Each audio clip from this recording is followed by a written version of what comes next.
Hello! Welcome to my MBTI channel. Now, the reason I'm starting this channel is because I talk a lot about MBTI. It's the only thing I talk about.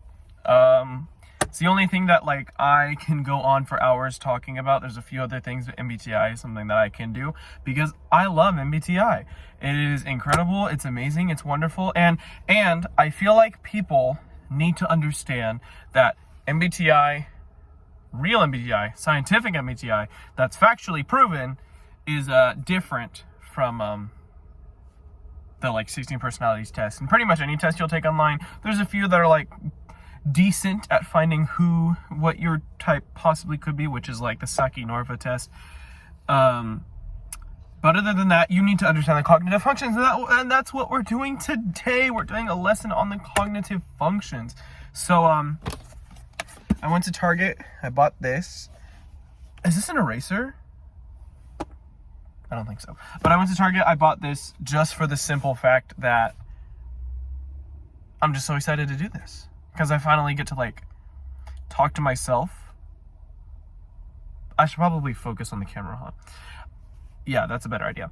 I can talk to myself, but also talk to you if you're watching this. So let's just dive straight into it, okay?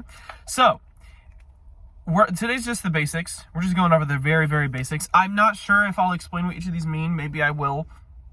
Who knows? So let's just get into it. So MBTI, cognitive functions. What are the cognitive functions? The cognitive functions are the things that make the type. What you use the most, what you use the least. Now, all the cognitive functions are separated into 4 categories. And those categories, which I'm going to write down because I have a whiteboard, are feeling, thinking, sensing, and intuition. I'm going to redo this because... Oh, it's kind of an eraser. Okay, we're gonna try that again because I wrote too big. I'm not cutting any of this because I don't feel like editing it. This is literally just a diary pretty much of me talking about MBTI. So feeling, thinking, sensing, and intuition. Oh, I hope this shows... Oh, I just realized. I hope this shows correctly. I think it will. But yeah. Feelings, thinking, sensing, intuition. So these are the 4 functions. Feeling... Oh, also, let me put these in parentheses just so we know for future reference what they all mean. So F, T, S, N. I really hope this shows straightforward or else I'm going to be very mad. So yeah.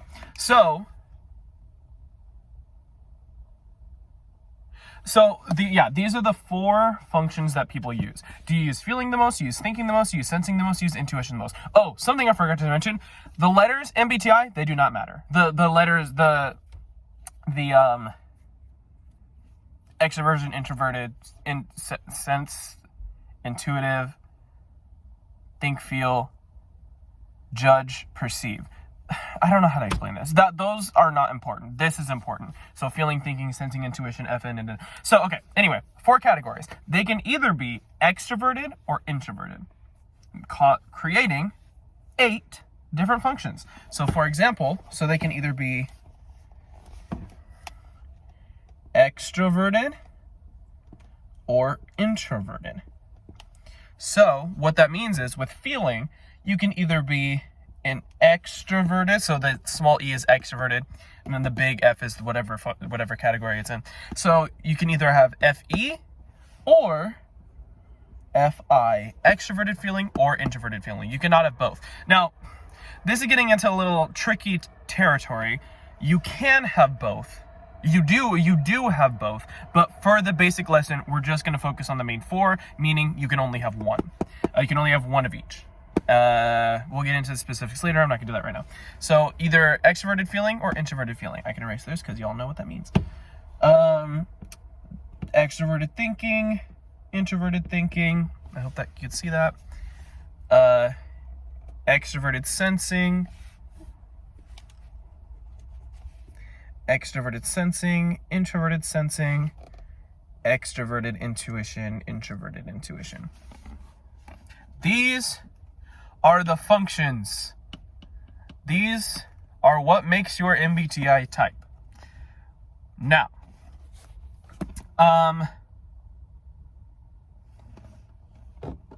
okay, yeah, these are what makes your MBTI type. Now,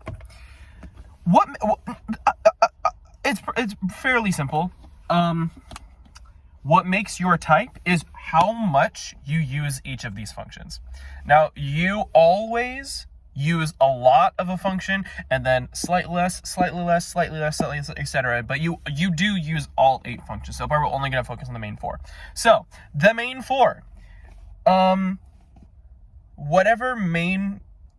Let's talk about the placements. So, there are 8 placements, but again, we're only focusing on main 4, so I don't even know why I said that.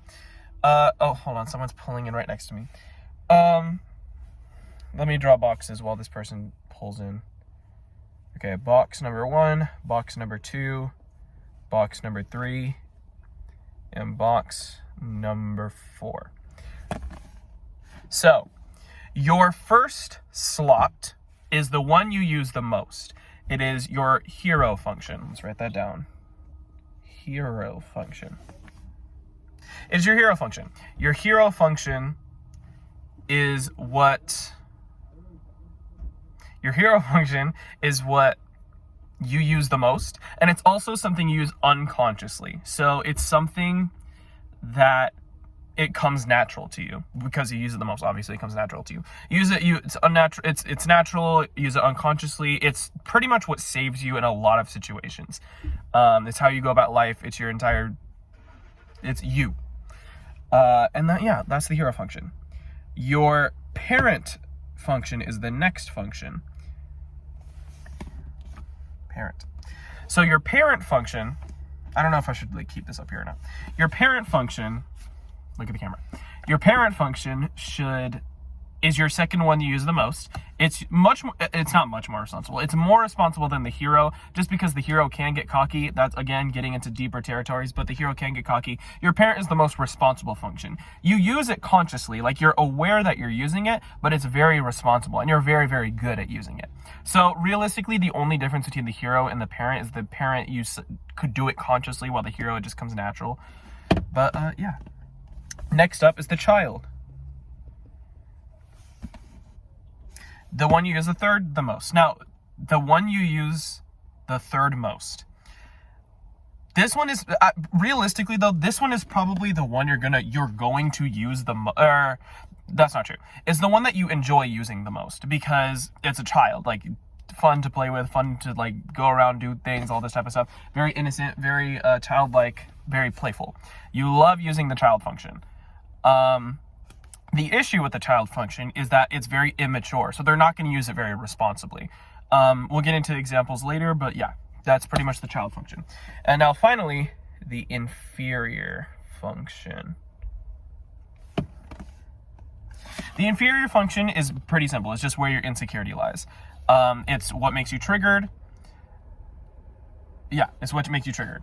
It's what makes you upset. It's what makes you mad. It's what makes you embarrassed. All this type of stuff. It just makes you triggered. Where your insecurity lies. And you don't like to talk about this function because your insecurities lie. Now, you can be good at this function. I'm not saying you're not good at the function. It's just, number one, you prefer to push it aside, or you're just insecure. You're just insecure about it. It makes you triggered. And that's pretty much it. Without explaining what each of these things mean, this is pretty much the basic format. And yeah. So I'm debating on if I want to continue or if I should pause this and do another video. But pretty much what's going to happen is I'm going to explain what each of the functions mean. And then I'm going to specify types. And yeah, talk about each type's breakdown. I'm trying to find different types. So obviously I'm going to start with ESFJ because I'm an ESFJ. And then later on I'll do maybe what's opposite of ESFJ. ISFP. stuff like that. So, yeah, I think I'm going to pause it right here. I think 10 minutes is, I've been going on quite enough. So, that's where we're at. And I'll see you soon.